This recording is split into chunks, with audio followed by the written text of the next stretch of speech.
Assalamualaikum warahmatullahi wabarakatuh. Kisah Islamnya Abu Darda.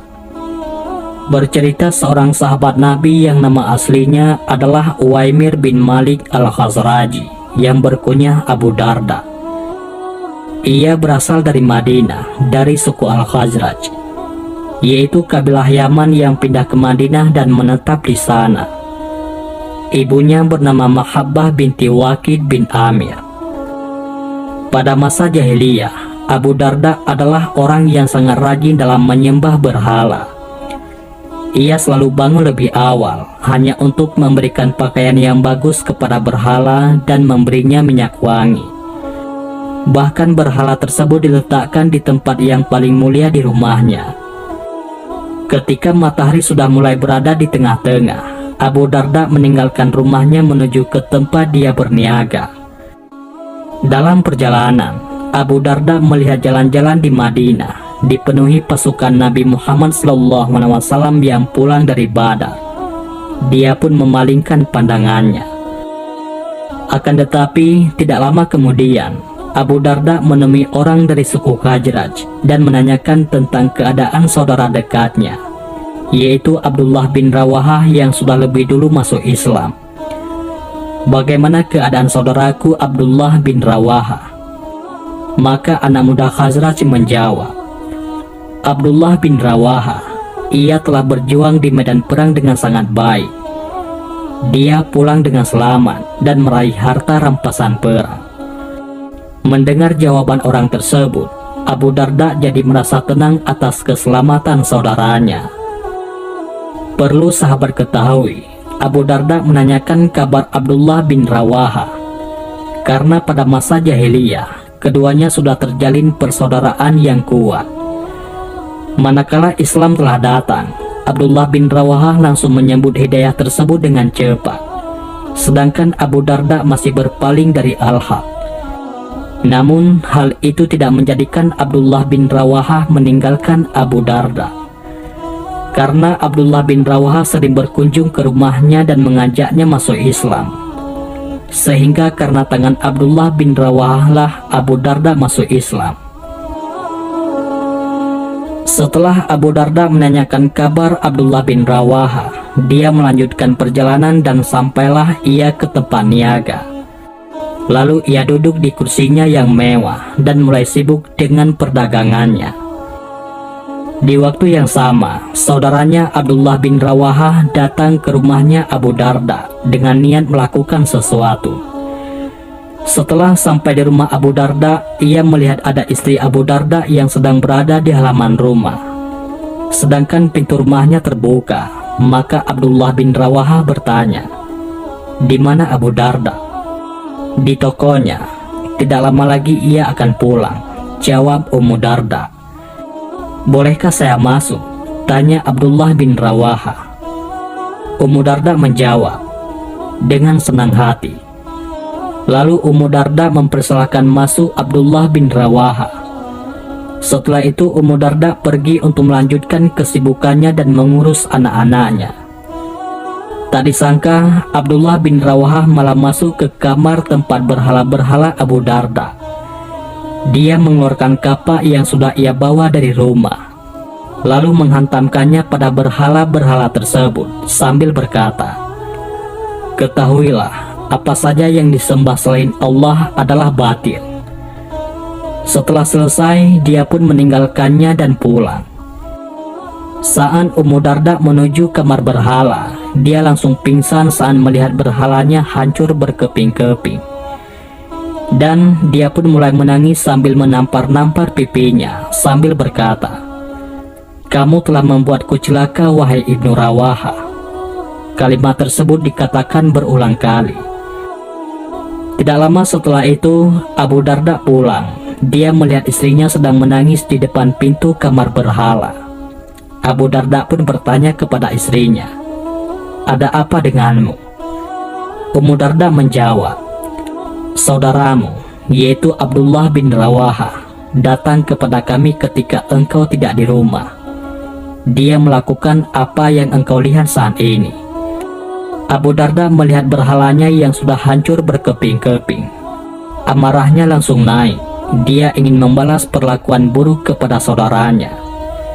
Namun, tiba-tiba kemarahannya mereda sambil berpikir, jika memang berhala itu membawa kebaikan, seharusnya ia bisa membela dirinya sendiri saat dihancurkan.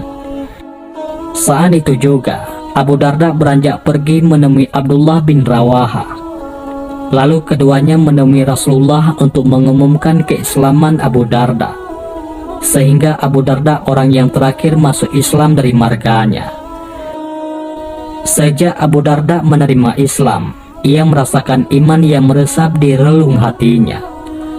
Abu Darda sangat menyesal dengan kebaikan-kebaikan yang ia lewatkan. Abu Darda sangat sedih karena ia tertinggal dengan sahabat-sahabatnya yang lebih dulu masuk Islam. Ia iri karena kawan-kawannya sudah banyak menghafal kitab Allah, serta ibadahnya lebih banyak daripada dirinya. Oleh karenanya, Abu Darda bertekad untuk mengejar teman-temannya dalam masalah menghafal kitab ataupun dalam beribadah kepada Allah. Ia memutuskan untuk meninggalkan dunianya untuk berkonsentrasi kepada Allah Subhanahu wa Ta'ala. Mulai saat itulah Abu Darda bagaikan singa yang sangat kelaparan. Abu Darda sangat haus akan ilmu dan ibadah. Manakala harta perniagaannya mengurangi kenikmatan beribadah, ia langsung meninggalkannya tanpa ragu-ragu. Masya Allah, kisah Abu Darda setelah menerima iman dan merasakan manisnya iman begitu luar biasa. Seolah-olah dunia tidak lebih berharga daripada sholat 1 rakaat. Namun, bukan berarti beliau mengharamkan jual beli atau harta dunia. Dia hanya tidak ingin ibadahnya terlewatkan dan tidak terlalaikan dari mengingat Allah. Dalam hal ini, ia pernah bercerita tentang kelalaiannya mengingat Allah karena sibuk berdagang. Mulai hari ini, aku tidak ingin mempunyai sebuah toko di mana aku menjual dan meraup untung 300 dinar per hari, tetapi aku tertinggal sholat jamaah. Abu Darda bukan hanya meninggalkan perniagaan, namun ia juga meninggalkan barang-barang yang ada di rumahnya. Salah satu kisah zuhud Abu Darda adalah saat dia menerima tamu, lalu tamu itu bermalam di rumahnya. Lalu Abu Darda memberinya selimut yang tipis, sehingga udara dingin masuk ke dalam tubuhnya. Salah satu dari tamu tersebut membicarakan selimut yang diberikan oleh Abu Darda dan hendak berbicara dengannya tentang selimut. Namun sahabat yang lain mengatakan, "Jangan berbicara, biarlah kami lihat dulu." Setelah itu mereka bangun dan melihat Abu Darda sedang tidur menggunakan selimut yang tipis juga.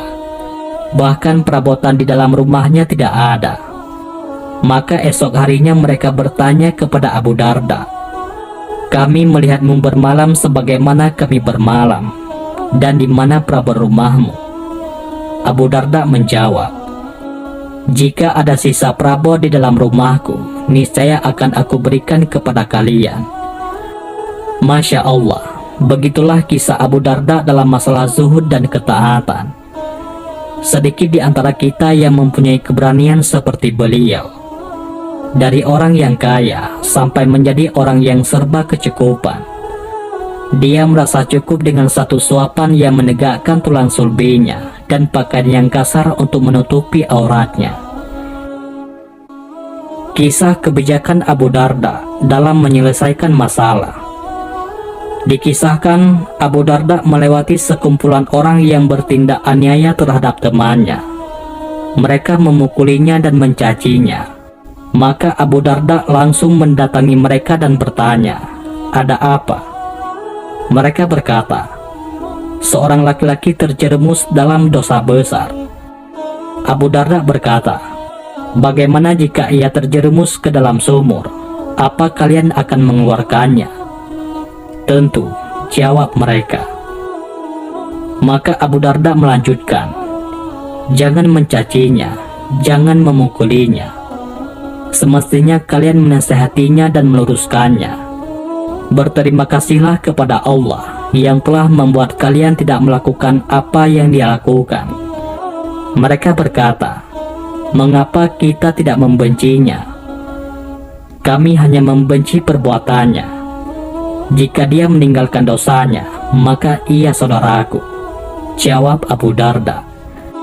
Laki-laki itu langsung menangis dan bertobat saat itu juga. Abdullah bin Mas'ud radhiyallahu an mengatakan, barang siapa hendak mengambil teladan, maka teladanilah orang-orang yang telah meninggal. Mereka itu adalah para sahabat Nabi Muhammad SAW. Mereka adalah orang-orang yang paling baik hatinya di kalangan umat ini. Ilmu mereka paling dalam, serta paling tidak suka membebani diri. Mereka adalah suatu kaum yang telah dipilih oleh Allah guna menemani Nabi-Nya SAW dan untuk menyampaikan ajaran agamanya. Oleh karena itu, tirulah akhlak mereka dan tempuhlah jalan-jalan mereka, karena sesungguhnya mereka berada di atas jalan yang lurus. Kitab Al-Wajid fi Aqidati Salafi Salih. Salah satu sahabat Rasulullah yang patut diteladani adalah Abu Darda radhiyallahu anhu. Abu Darda memiliki kebiasaan luar biasa yang dilakukan karena kasih sayang dan kecintaan kepada para sahabatnya. Abu Darda selalu mendoakan saudara-saudaranya dan sahabat-sahabatnya ketika ia sedang bersujud. Ia tak mendoakan para sahabatnya secara umum, melainkan disebutkannya nama-nama para sahabatnya satu persatu. Bahkan disebutkannya juga nama bapak-bapak para sahabatnya itu. Itulah bentuk kasih sayang dan kecintaan seorang sahabat Rasulullah SAW kepada orang-orang yang disebutnya sebagai sahabat. Sebuah kebiasaan yang seyogianya ditiru untuk memantapkan ukhuwah Islamiyah di antara umat Islam.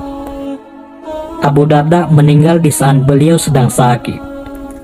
Pada saat itu, sahabat-sahabatnya datang menjenguknya. Mereka berkata, "Apa keluhanmu?" Abu Darda menjawab, "Dosa-dosaku." Mereka bertanya, "Apa yang engkau inginkan?"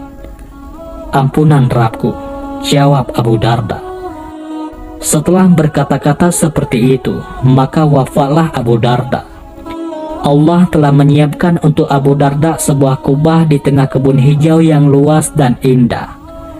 Karena beliau dulu menepis dunia dengan kedua telapak tangan dan dadanya. Beliau wafat di kota Damaskus pada masa Utsman bin Affan. Ada juga yang mengatakan tahun 23 atau 24 Hijriah. Demikian kisah Abu Darda, sahabat Nabi yang zuhud. Semoga bisa bermanfaat bagi kita semua. Wallahu a'lam bishawab. Mudah-mudahan ini semua bermanfaat. Assalamualaikum warahmatullahi wabarakatuh.